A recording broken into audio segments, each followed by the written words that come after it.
করুন। এই বিরুলিয়া সমবায় সমিতিতে বিপুল বিপুল ভোটে জিতলকে ও হারলকে তৃণমূলের রানী মমতার কালো হাত তৃণমূল বিরুলিয়া অঞ্চল থেকে নির্বাচন, তৃণমূল বিরুলিয়া অঞ্চল থেকে নির্বাচন আর নেই দরকার, আর নেই দরকার।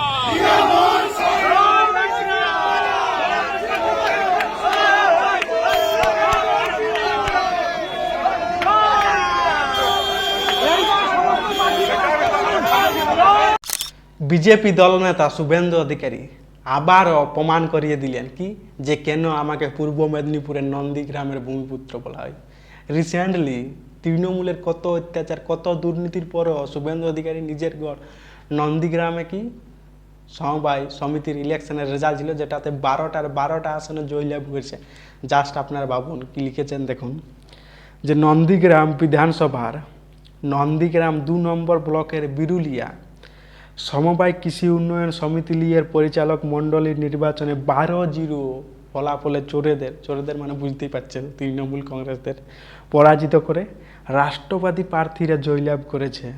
রাষ্ট্রবাদীদের নির্বাচিত করার জন্য ভোটদাতা সকল সমবায়ী বন্ধুদের ধন্যবাদ ও কৃতজ্ঞতা জ্ঞাপন করি এবং নির্বাচিত সকল সদস্যদের জাতীয়তাবাদী গৈরিক অভিনন্দন জানাই। এটা শুভেন্দু অধিকারী পোস্ট করেছে আর নিচে এই ভিডিওটা যেটা সাইডে চলছে এটা উনি দিয়েছে। জাস্ট ভাবুন 12টা আসনে নন্দীগ্রামে জয়লাভ করেছে। কত অত্যাচার কত দুর্নীতি, কারণ পশ্চিমবঙ্গের অবস্থা আপনারা জানেন, পশ্চিমবঙ্গের মতো দুর্নীতি ভোটের টাইমে অ্যাটলিস্ট কোথাও হয়নি। বোমবাজি হেরিফেরি অন্য কোনো রাজ্যে আদার স্টেটে আপনি দেখাতে পারবেন না যে বোমবাজি হয়, এই হয় মাছ দাঙ্গা হয়, মানুষদেরকে মানে যা ইচ্ছা তাই করা হয়, কোনো রাজ্যে দেখাতে পারবেন না। কিন্তু ভোটের টাইমে পশ্চিমবঙ্গে কি ব্যাপক পরিমাণে মার দাঙ্গাটা হয় আপনারা জানেন। কিন্তু এত দুর্নীতি এত অত্যাচারের পরেও জাস্ট ভাবুন অ্যাটলিস্ট পূর্ব মেদিনীপুরে বিজেপিকে দমানো যাচ্ছে না, হারাতে পারছে না। পূর্ব মেদিনীপুরের লোকেরা বারবার রাষ্ট্রবাদী দল বিজেপিকেই জিতাচ্ছে আর এই দেশ বিরোধী চোরেদেরকে কী করছে, বহিষ্কার করছে। জাস্ট ভাবুন 12টা আসনে জয়লাভ আর একটা সমবায় নির্বাচন যেটা কিনা বলা হয় মমতা ব্যানার্জি অবভিয়াসলি তোটাই জিতা দরকার, কিন্তু নন্দীগ্রামে মানে কি বলবো শুভেন্দু অধিকারীর গড়ে শুভেন্দু অধিকারীকে বলা হয় পূর্ব মেদিনীপুরের নন্দীগ্রামের ভূমিপুত্র, সেখানে দমানো যাচ্ছে না। শুভেন্দু অধিকারীর উপর কত কেস কত এফআইআর, কিন্তু তাও না, শুভেন্দু অধিকারীকে তো পাচ্ছেই না। শুভেন্দু অধিকারীকে যত দমানোর চেষ্টা করা যাচ্ছে তত উনি কী করছে, আরও উঠলে উঠছে আরও।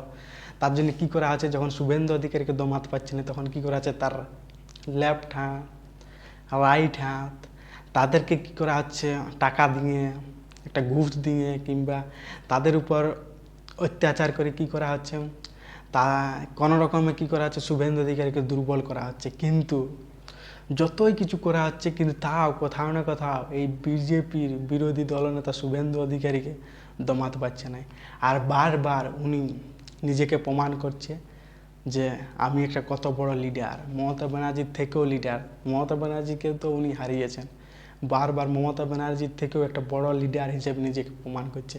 মমতা ব্যানার্জি এটা বুঝতে পারছে, এই জন্য উনি দিন রাত, কারণ এখন বিরোধী দলনেতা হিসেবে উনিই আছে শুভেন্দু অধিকারী। দিলীপ ঘোষের তো অবস্থা আপনারা জানেনই কী অবস্থা, উনি ছিল কিন্তু এখন তো ওনার পুরা নাম মান সম্মান সব মিটিয়ে এক প্রকার মিশে গেছে। এখন বিরোধী দলনেতা হিসেবে শুভেন্দু অধিকারী আছে আর উনি যেভাবে নিজেকে প্রমাণ করছে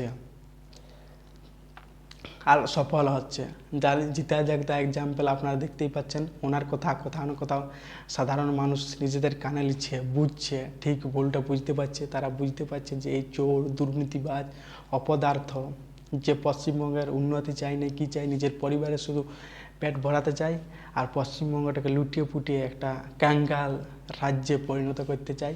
কোথাও না কোথাও শুভেন্দু অধিকারীর এই কথাবার্তাগুলো সাধারণ মানুষ বুঝছে আর তারা কী করছে, একটা সঠিক সরকারকে কোথাও না কোথাও নিয়ে আসার চেষ্টা করছে। আর যেহেতু নন্দীগ্রামের মেদিনীপুরের ভূমিপুত্র শুভেন্দু অধিকারী, তাই মেদিনীপুরের মানুষজন কোথাও না কোথাও এই চোর দুর্নীতিবাজ অপদার্থ সরকারটাকে বহিষ্কার করে কি বিজেপি শুভেন্দু অধিকারীকে চাইছে।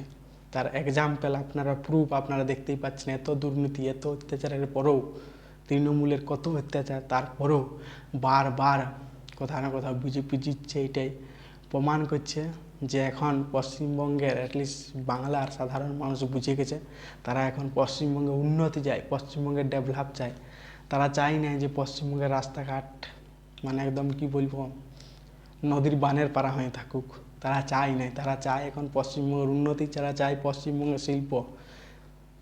এখন সিঙ্গুরে যেখানে যদি কী করেছিল, টাটাকে তারা কী করেছিল, ঘুরিয়ে জমি ফিরিয়ে দিয়েছিল সিঙ্গুরের মানুষদের। কিন্তু সিঙ্গুরের মানুষরা এখন কোথাও না কোথাও বুঝতে পারছে, তারাও এখন এই তৃণমূল সরকারটাকে না চায়, বিজেপি সরকারটাকে চাইছে।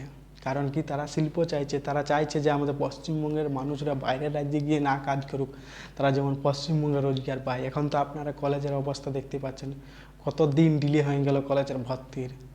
তাহলে এই সরকারটা কোথাও না কোথাও মানুষজন বুঝতে পারছে, যদি থাকে তাহলে পশ্চিমবঙ্গের মানুষদের যা ইচ্ছা তাই বেহাল দশাতে হবে। কি দিনকে দিন আরও ভিখারিয়ে পশ্চিমবঙ্গটা পরিণত হবে।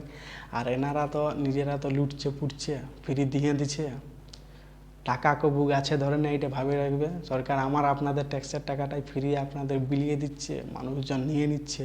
এটা কোথাও না কোথাও এখন সাধারণ মানুষ বুঝে গেছে যে কত বড় একটা পশ্চিমবঙ্গ, ভবিষ্যতে পশ্চিমবঙ্গের অবস্থা কী হতে চলেছে, এটা কোথাও না কোথাও সাধারণ মানুষ বুঝে গেছে।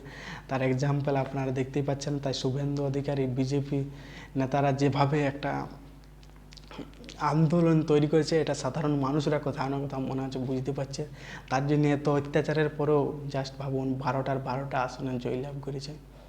এত অত্যাচারের পরেও সাধারণ মানুষ এখন বুঝছে কোনটা ঠিক কোনটা ভুল। আর কোথাও না কোথাও মনে হচ্ছে 2026-এ গোটা পশ্চিমবঙ্গে এই চোর দুর্নীতি বা সরকারটা কোথাও না কোথাও পরাস্ত হতে চলেছে, হারতে চলেছে। আপনাদের কি মনে হয় 2026-এ এই তৃণমূল দলটার কি বহিষ্কার হতে চলেছে? আপনারা কমেন্ট করে অবশ্যই জানাবেন। আর ভিডিওটা ভালো লাগে থাকলে লাইক করবেন, কমেন্ট করবেন, সাবস্ক্রাইবার করবেন, তাহলে কি বহুত মোটিভেশন পাবো আপনাদের জন্য লড়াইটা আরও জারি রাখতে পারবো, আওয়াজটা আরও উঠাতে পারবো। আপনারা এই জন্য সাপোর্ট করুন, তাহলে কি যে পশ্চিমবঙ্গের উন্নতির জন্য, পশ্চিমবঙ্গের ডেভেলপের জন্য আপনাদের জন্য আওয়াজ উঠাতে পারবো। এখানে ভিডিওটা এন্ড করছি। লাইক, কমেন্ট, সাবস্ক্রাইবার অবশ্যই করবেন। জয় হিন্দ, জয় ভারত।